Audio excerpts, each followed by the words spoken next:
नमस्कार मित्रांनो, मी तुकाराम सुरनर, सुरनर जी-आर आणि योजना या युट्यूब चॅनलमध्ये आपल्या सर्वांचं स्वागत आहे. तुम्ही स्क्रीनवर पाहू शकता की पुण्यश्लोक अहिल्यादेवी होळकर शेतकरी कर्जमुक्ती योजना 2026 याच्या संदर्भातील आता आपण सकाळीच एक अपडेट पाहिलेलं होतं की उद्या याद्या प्रसिद्ध होणार आहेत.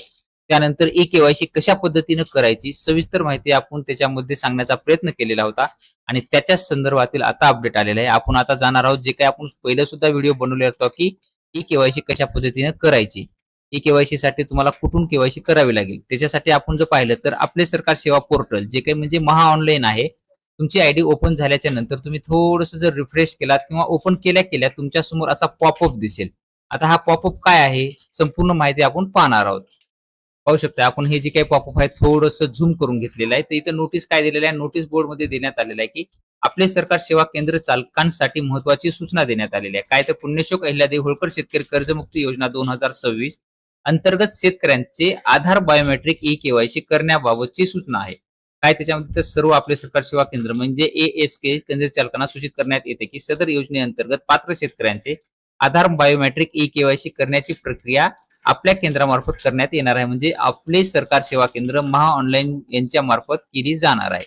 त्याच्यासाठी काय काय सूचना देण्यात आलेल्या आहेत की आपले सरकार सेवा केंद्र ज्यांचे आहेत त्यांना सूचना देण्यात आलेल्या आहेत की त्यासाठी सर्व केंद्रांनी जे काही MFS 110L1 म्हणजे जे काही L1 डिव्हाइस म्हणतात ते मंत्राचं जे काही डिव्हाइस आहे L1 डिव्हाइस ते फिंगरप्रिंट स्कॅनर आहे ते तुमच्याकडे अवेलेबल पाहिजे आणि ते आपल्या संगणकामध्ये पूर्वीच इन्स्टॉल करून ठेवा. कारण की उद्या याद्या येणार आहेत आणि याद्या आल्याच्या नंतर तुमची धावपळ व्हायला नको म्हणून अगोदरच तिथं नोटिफिकेशन दिलेलं आहे, नोटीस दिलेली आहे की फिंगरप्रिंट L1 तुमच्याकडे मंत्राचं असलं पाहिजे. पूर्वीच तुमच्या पीसी मध्ये इन्स्टॉल पाहिजे. ड्रायव्हर वगैरे काय लागतील ते तुम्ही व्यवस्थित इन्स्टॉल करून घ्या आणि ते व्यवस्थित असल्याची खात्री करून घ्या जेणेकरून शेतकऱ्यांची ई केवायसी करताना पात्रता त्याची जी काही ही आहे ई केवायसी करताना ती कुठलीही अडचण तांत्रिक अडचण सुद्धा त्यांना आली नाही पाहिजे.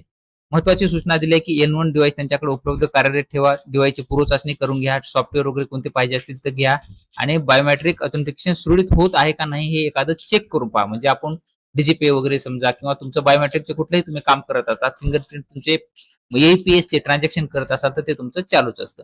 त्याच अनुषंगानं काटेकोरपणे पालन काय काय करायला सांगितलं आहे तर शेतकऱ्यांची स्वतःची प्रत्यक्ष उपस्थिती आवश्यक आहे. म्हणजे ज्याची कर्जमाफी करायची आहे ज्याची केवायसी करायची आहे तो स्वतः व्यक्ती केंद्रावर उपस्थित असणं गरजेचं आहे. शेतकऱ्यांची आधार व योजनेतील माहिती काळजीपूर्वक पडताळून घ्यायची आहे. म्हणजे तुमचा जो काही विकी नंबर टाकल्यानंतर त्याची येणारी माहिती आहे व्यवस्थित तपासून घ्यायची आहे. घाई गडबडीमध्ये कोणीही केवायसी करू नका.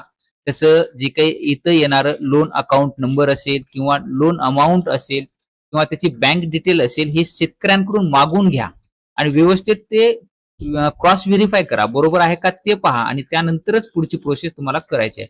सर्व माहिती जर योग्य असली तर खात्री झाल्यानंतरच तिथलं जे काही डिक्लेरेशन व कन्सेंट जे असेल ती प्रक्रिया तुम्हाला पूर्ण करायची आहे आणि बायोमेट्रिक आधार ई केवायसी प्रक्रिया नियमानुसार पूर्ण करायची आहे. म्हणजे त्याच्यामध्ये कुठेही चुकीच्या पद्धतीने तुम्ही केवायसी करू नका. बायोमेट्रिक ऑथेंटिकेशन जे काही अयशस्वी जर झालं समजा बायोमेट्रिक ऑथेंटिकेशन त्याच्यामध्ये जर तुमचं फिंगरप्रिंट त्यांचं लागलं नसेल किंवा केवायसी प्रॉपर झाली नसेल तर तुम्ही त्याच्याबद्दल वेगवेगळ्या बोटांचे ठसे वगैरे घेऊन किमान म्हणजे कमीत कमी 3 वेळा प्रयत्न करावा असं सुद्धा सांगण्यात आलेलं आहे. आणि त्याच्यासाठी बोटांच्या ठशासाठी तुम्ही वॅसनील म्हणा किंवा झेंडू बॉम्बची हे ते बोटांना नरम करण्यासाठी तुम्ही ते लावू शकता. त्यामुळे फिंगरप्रिंट जे काय असेल ते थोडे लवकर येतात.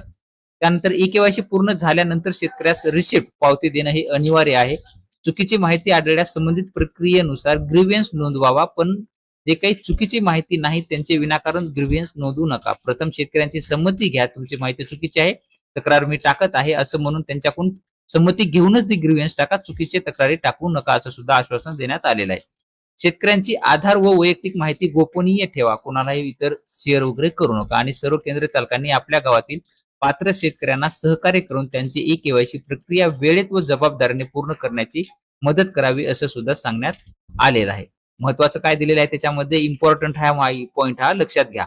आधार बायोमेट्रिक ई केवायसी शिवाय म्हणजे तुमच्या फिंगरप्रिंटच्या ई केवायसी शिवाय तुमची ई केवायसी ची प्रक्रिया पूर्ण झालेली मानली जाणार नाही. म्हणजे तुम्हाला आधारच्या OTP वगैरे द्वारे केवायसी जी करायची आहे ती पूर्ण मानली जाणार नाही. तुमचं आधार बायोमेट्रिकच झाली पाहिजे तेव्हाच तुमची ई केवायसी पूर्ण होईल. त्यामुळे प्रत्येक प्रकरणात प्रक्रिया पूर्ण झाल्यानंतर संबंधित शेतकऱ्यात पावती देऊन आवश्यक असल्यास पुढील कार्यवाहीसाठी त्यांना मार्गदर्शन सुद्धा करायचं आहे. आणि काही तांत्रिक अडचणी जर येत असतील आपले सरकार सेवा केंद्र चालकांना, तर हा 022-49150-802 वर संपर्क करावा असं सुद्धा सांगण्यात आलेलं आहे. आणि हे महा आयटी कॉर्पोरेशन लिमिटेड यांच्याकडनं हे प्रसिद्ध करण्यात आलेलं आहे. अशा पद्धतीनं हा आता जी काही हे देण्यात आलेलं आहे, त्याच्यामुळे जी काही आपली आता कर्जमाफी आहे ती लवकरच पूर्ण होण्याच्या तयारीमध्ये आहे. आपल्याकडे उद्या याद्या येतील, आल्याच्या नंतर सविस्तर, आल्याच्या नंतर घाई गडबड कोणीही करू नका आणि केवायसी पूर्णपणे व्यवस्थित करून घ्यायची आहे. आणखी नवीन काही अपडेट आलं तर केवायसी कशी करायची संपूर्ण व्हिडिओ आपण आपल्या चॅनलवरती देणार आहोत. धन्यवाद.